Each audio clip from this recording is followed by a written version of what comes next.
Sí, ingeniera. ¿Me autorizan? Gracias.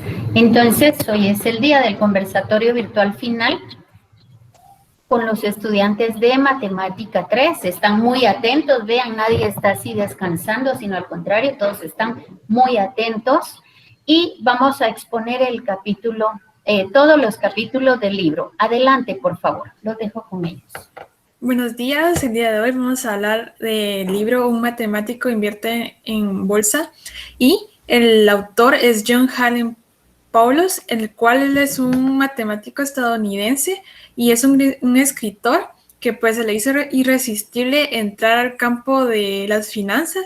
Entonces él al realizar el libro se plantea primero los temas de primero en estadísticas, el cálculo de probabilidades, y entre otras cosas, al igual está lo que son las interrogantes que se planteó, que fueron, un ejemplo, trabajar mercados de forma predecible, gobernados por despensas al azar.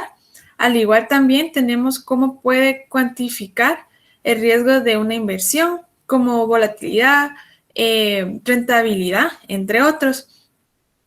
También podemos ver que Paulo recorre tecnicismos sobre los mercados, como cómo funcionan estos, el comportamiento de las finanzas y el efecto de rumores sobre los mercados.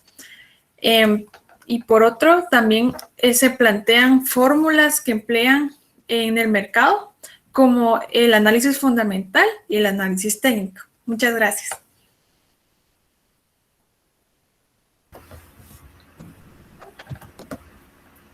Bueno, yo voy a empezar a hablar de lo que es el primer capítulo.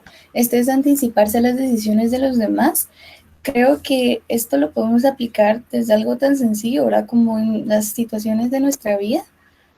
Y entonces podemos ver aquí también cómo el autor lo amplió al mercado, ¿verdad? Porque él a través pues de sus estudios, ¿verdad? Pudo ir conociendo a ciertos tipos de personas y esto les dio como un patrón que las personas iban a seguir. Claro que todo fue con un estudio y con tiempo, ¿verdad? Y él, entonces de esta forma pues pudo lograr lo que es anticiparse un poco a las decisiones de los demás y en el libro explica claramente el procedimiento.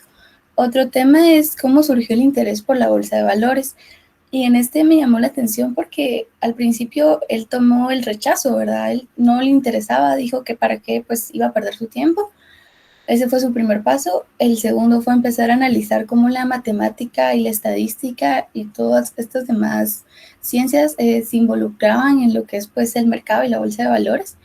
Y entonces a partir de ahí fue que él empezó una serie de investigación y finalmente, pues en el último paso ya se ve pues más claro, ¿verdad? Todo el proceso que él atravesó y el resultado que llegó pues al final, ¿verdad? Que sí fue un poco alto y él entonces trató en este libro como de explicar, ¿verdad? Sintetizando muy poco, paso a paso, pues cómo es que podemos empezar la inversión en lo que es el mercado, las finanzas, la bolsa de valores y entender, ¿verdad? Cómo estas ciencias, pues de números, ¿verdad? O clases que mencioné anteriormente, pueden irnos ayudando en esto.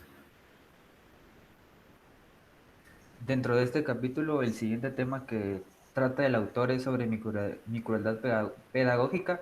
En este pedazo, él da unos ejemplos que utilizaba para que las personas aplicaran la toma de decisiones.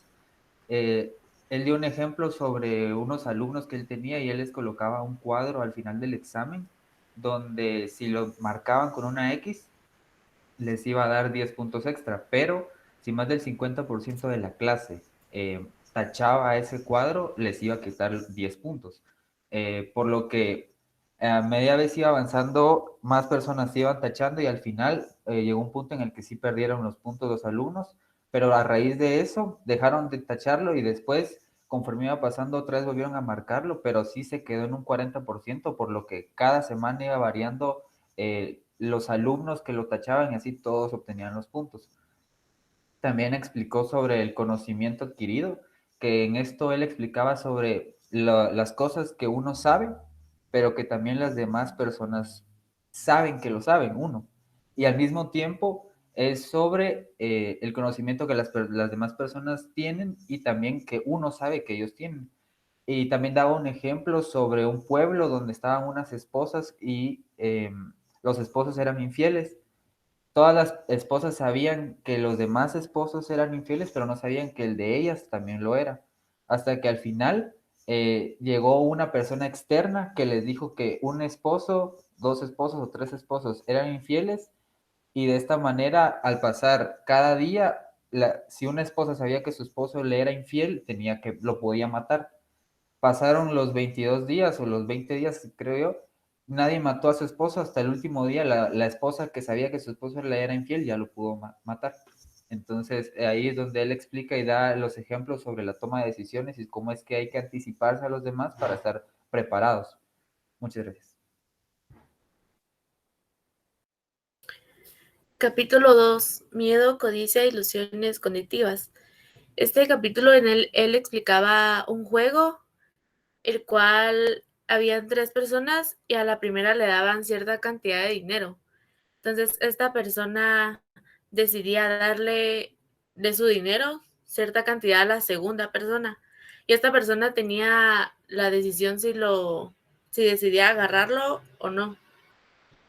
La otra, entonces, si esta segunda persona decidía el no agarrar el dinero, automáticamente la tercera persona se quedaba con todo el dinero del juego.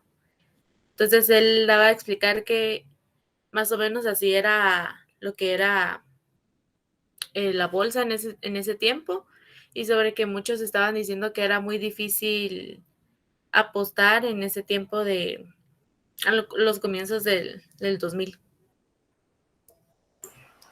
Otro tema del que hablaba era de las opiniones autosuficientes y la búsqueda de datos, y hacía mención de que esto no era el mismo estudio que requerían las matemáticas, sino que el análisis de la bolsa requiere un estudio de mercado, el cual permite evaluar movimientos basados en las tendencias y también en los precios de cotización, para así visualizar el resultado futuro de alguna operación. Uno de los temas, al parecer, más importantes fue uno de los últimos en el que se menciona o nos trata de explicar cómo es que las manías psicológicas y nuestro comportamiento se logra anclar con las finanzas. El principio del anclaje nos trata de explicar cómo los inversionistas intentan vendernos un producto jugando con nuestra mente, bloqueando todos los puntos negativos y haciendo que nosotros creamos que todo el producto es perfecto y que por ende no nos va a traer repercusiones. Mientras que en realidad pasa totalmente lo opuesto, y nosotros, por este mismo sentimiento de anclaje, nosotros sentimos que no estamos perdiendo nada y que por el contrario estamos generando, cuando puede que incluso estemos perdiendo, pero nos logran disfrazar tan bien el producto y todo lo que hemos invertido que nosotros ni siquiera nos damos cuenta. Muchas gracias. Tenemos el capítulo 3 que se divide en 7 partes. Voy a hablar un poquito de cada uno. El análisis técnico es que seguir a los seguidores. Más que todo, hay una frase de Fino Fassi que dice que los números no son en una secuencia, sino una representación de las relaciones matemáticas entre los números. Tenemos el euro y la razón áurea. Acá se habla sobre una película que es El orden del caos. La película nos deja que se necesita algo más que solo números a la hora de invertir en la bolsa. Tenemos medias móviles, imagen global. Aquí se habla en sí que se tiene que tener como una imagen global a la hora de ventas. Se tiene que modernizar cada quien. Como punto 4 tenemos la resistencia, apoyo y todo lo demás. Es que siempre tenemos que tener como el apoyo y la resistencia a pesar de cualquier inconveniente. Tenemos la capacidad de previsión y tendencias. Aquí es donde el corredor de bolsa tiene que saber sobre las tendencias que van habiendo en el mercado y surgiendo las nuevas actualizadas.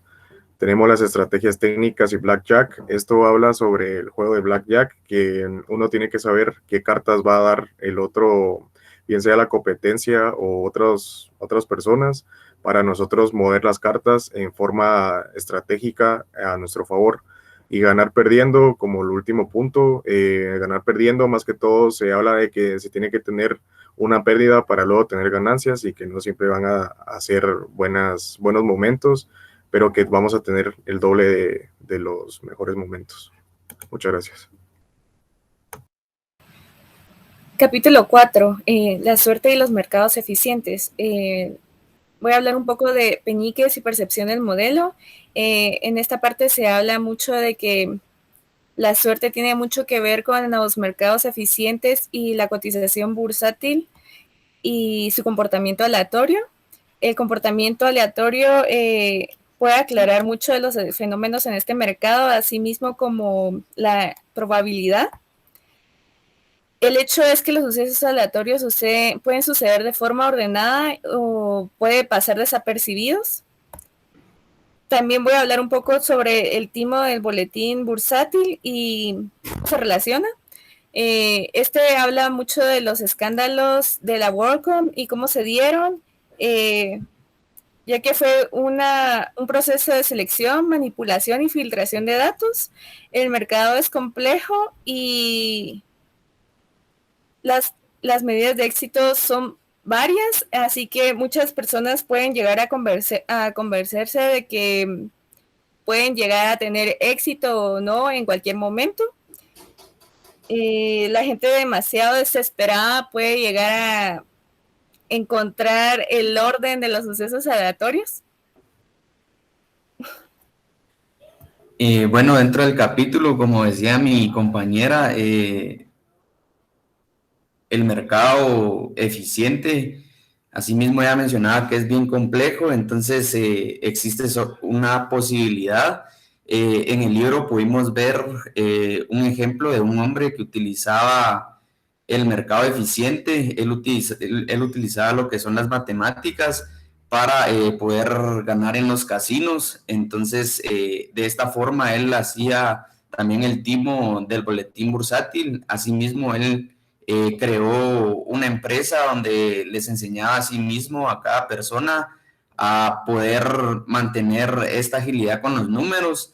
Entonces, la suerte de los mercados en este capítulo se basa más que todo que es una probabilidad y que uno puede llegar a conseguir éxito, y depende también del éxito que quiera tener, ya que, como decía mi compañera, existe cualquier margen y posible orden de error. Gracias. En el capítulo 5, que es el tema de inversión en valor y análisis fundamental, pues hablamos más que todo sobre la raíz del valor que tiene iniciar más que todo un negocio o cómo hacer crecer el dinero, que todo esto tiene que tener un porcentaje en la cual nosotros, aparte de invertir, nosotros tenemos que generar una ganancia para así seguir creciendo. Menciona esto de que todo tiene que tener una base sólida en la cual nosotros debemos de fomentar e ir invirtiendo el dinero para que esto vaya creciendo de una manera en la que los bloques, bueno, así lo explicaba un poquito el libro, los bloques que vayan arriba pues vayan siendo una forma como de ganancia y no de inversión. Uno de los temas también importantes dentro de este capítulo es la inversión a la contra y la mala suerte de la portada de Sport Illustrated. Acá pues hablábamos sobre la inversión en valor, que se puede comparar con la inversión en crecimiento de empresas, ya que acá se busca de que las empresas tengan una rápida expansión en relaciones PE, que esto era una división entre el precio de una acción y sus beneficios. Según también se explicaba de que algunos de sus defensores en este tipo de inversiones generan más beneficios, ya que se aprovecha de las reacciones exageradas de otros inversores. Por otro tema, también se hablaba de que en los deportes y en los negocios, estas son actividades o temas en los que interviene mucho el juego de azar. Por lo tanto, estos están sujetos a la regresión con respecto a la media o lo que se dice entre todas las personas, ¿verdad? Y esto es debido a que existen muchas teorías en el mundo sobre la mala suerte, sobre los sucesos negativos, y esto está asociado a la aparición en la portada de Sport Illustrated, y esto se decía de que muchos lectores están convencidos de que los temas o las personas que aparecen en esta portada no tardarán mucho en caer en la desgracia, que les suceda algo malo o que les suceda un acto devastador en su carrera. Otro de los puntos importantes son las prácticas contables y los problemas que exponen en WorldCom. ellos exponen diferentes ejemplos que les ha sucedido no solo a su empresa, sino en diferentes ocasiones, y mencionaba que es fácil confundirnos con el dinero. Y creo que es importante que nosotros sepamos realmente el manejo del dinero, si no es a fondo, tal vez las cosas básicas, para al menos evitar tener deficiencias en las prácticas contables que se llevan en nuestra empresa.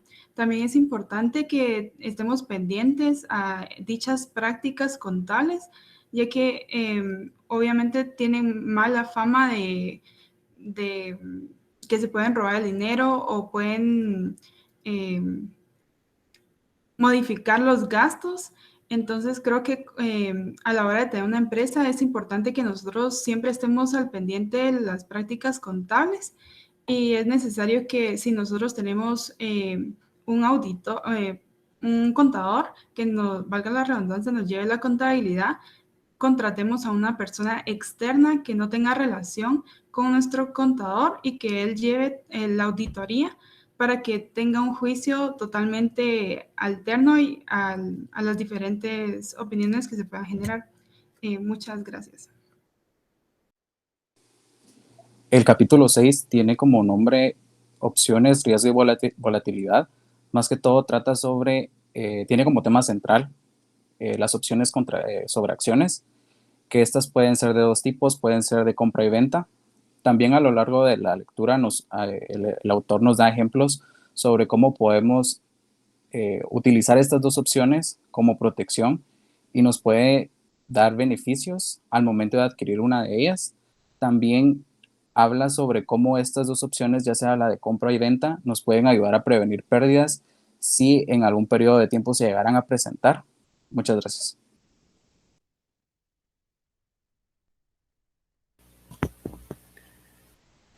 Bueno, el capítulo 8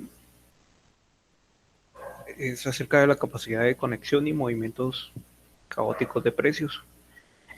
Este capítulo se trata acerca de las acciones que nosotros realizamos, y estas acciones hacen que otras personas realicen otras acciones, que nuestras acciones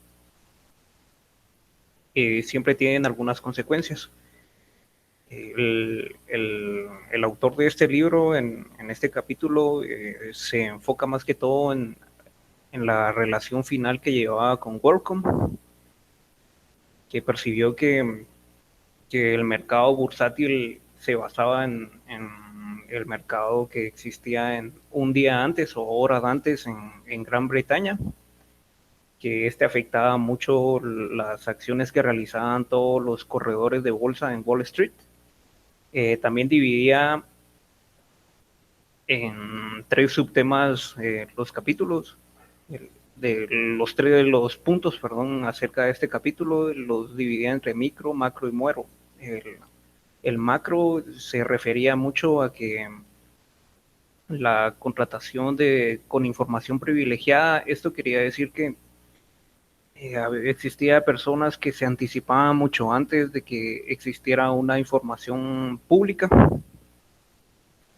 El micro se trataba acerca de que las acciones que un corredor de bolsa realizaba un poco antes, muchas personas las realizaban después.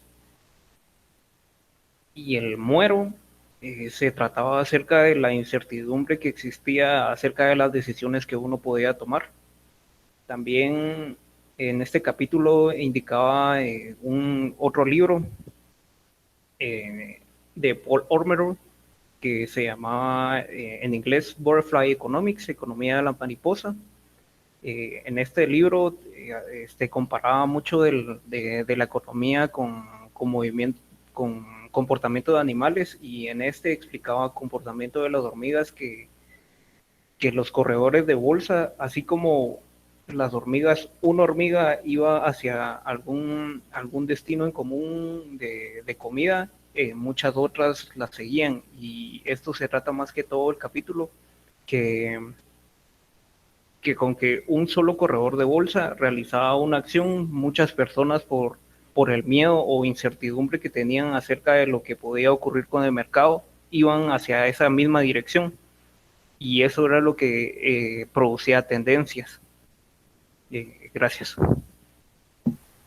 En el capítulo 7, diversificar la cartera de valores, trata sobre las estrategias que son utilizadas por los inversionistas y también sobre los instrumentos como los bonos y las acciones, y nos menciona de que esto va a ir variando y dependiendo del puesto en el que uno se encuentre, que puede causar efectos positivos o negativos. Aquí el autor también nos relata parte de su experiencia haciendo referencia a su vida de la infancia y juegos, como lo es el Monopoly, para poder comprenderlo de una mejor forma.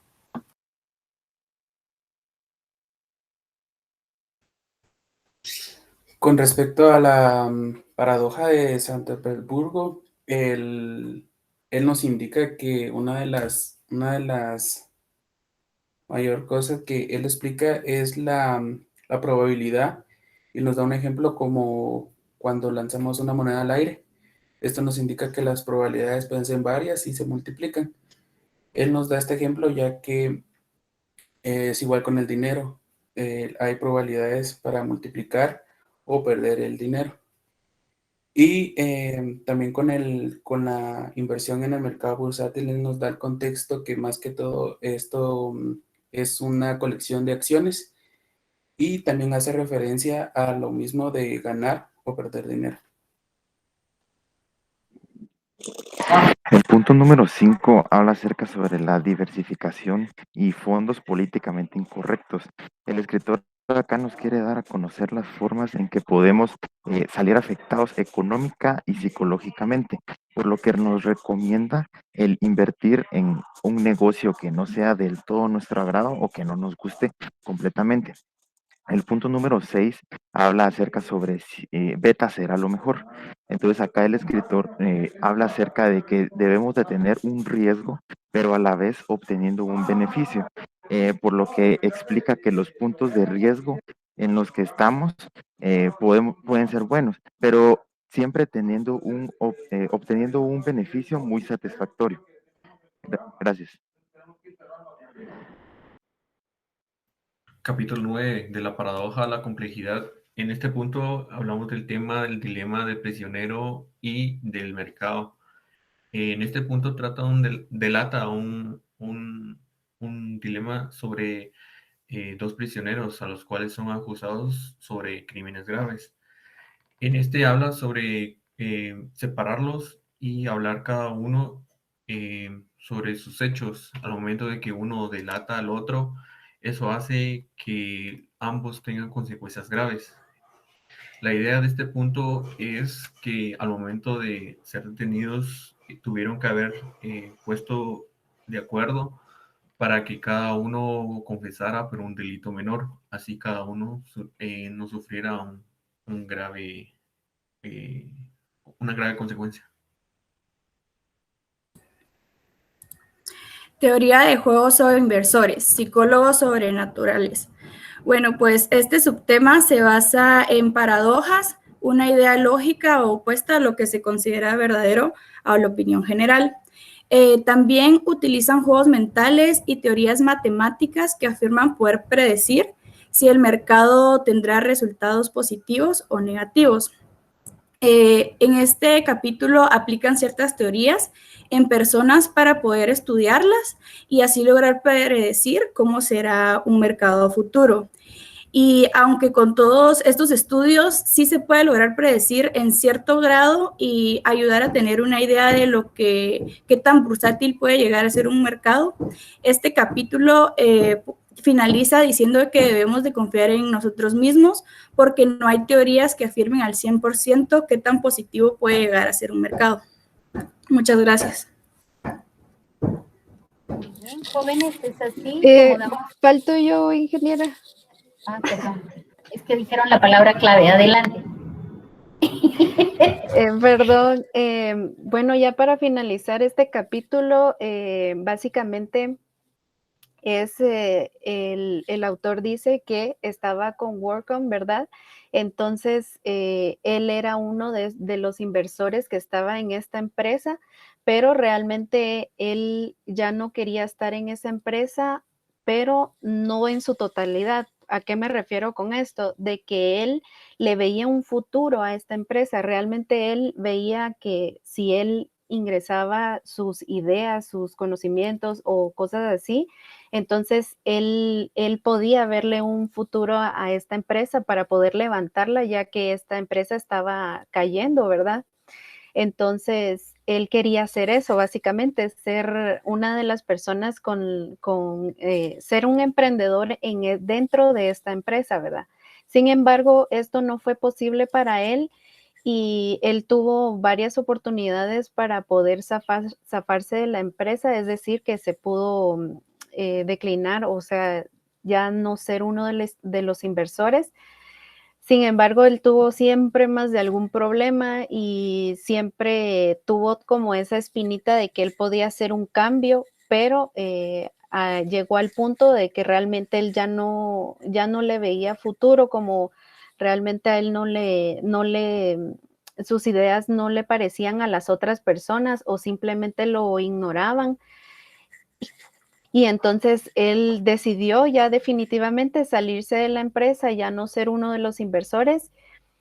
Y así es como termina este capítulo, ¿verdad? Que él dice que realmente él se estaba aferrando a esta empresa porque le veía el futuro, sin embargo, no logró hacer el cambio que él quiso, pero dice que tampoco nos tenemos que aferrar a lo que realmente no se le ve, ¿verdad? Porque no, realmente la empresa ya desde hace mucho tiempo no se le veía futuro y finalizó en que básicamente la empresa quedó en quiebra, ¿verdad? Gracias a 2 inversores que se quedaron con la empresa, pero al final todos se retiraron y la empresa quedó totalmente abajo. Y así es como termina el capítulo. Muchas gracias. Muy bien. Muchas gracias, felicitaciones, jóvenes. Hemos dado por concluido nuestro conversatorio virtual. Felicito a todos y quedo a la orden. Detenemos la grabación, por favor.